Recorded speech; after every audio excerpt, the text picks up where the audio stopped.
Hey everyone. I was wondering, have you ever noticed how when we fail to create something that we say that we want, that actually it's because really we're not fully in the game of creating that thing? And if you think about the examples I shared in the previous video, like often we only get in the game when we really have to, right? When we're really up against it, when, we've hit a chronic illness or our anxiety is crippling like my client or something like that. It's got to the point where we can no longer do what we did before and we have to make a choice. But we then take a choice and we go in with both feet.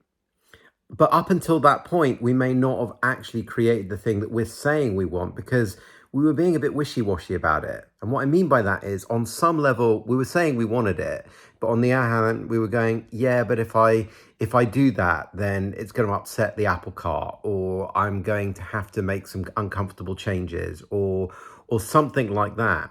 And I was reminded of this the other day because I'm in the process of moving my website across into a new platform, and I was going through a funnel that I had on there with some videos, and I'll put the link to that below.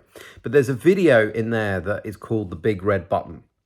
And it was something I used to share with health clients when I was getting them to consider, if they were struggling to make progress with their journey. Like, I would ask them, are you ready to push the button? Like, if I said to you there was a button that you could press and that button would give you what you were seeking, like, would you push it? And most people, their first reaction would be, yeah, actually, I want it. But if they stop for a moment, they go, yeah, but maybe not. And then there'd be a list of objections that would start coming up.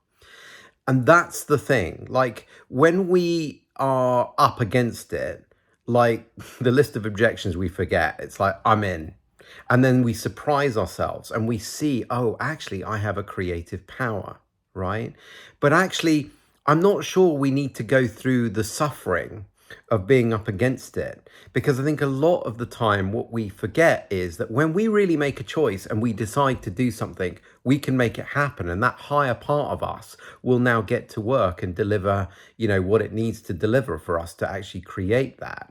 But a lot of the time we don't jump in with both feet.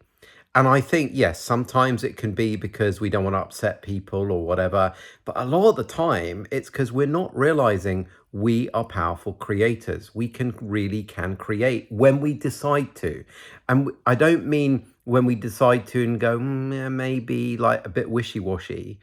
I mean, when we decide and own our divine ability to create and go, this is what we're doing, like the universe responds and goes, oh, right, okay, this is what we're doing, fine, all right.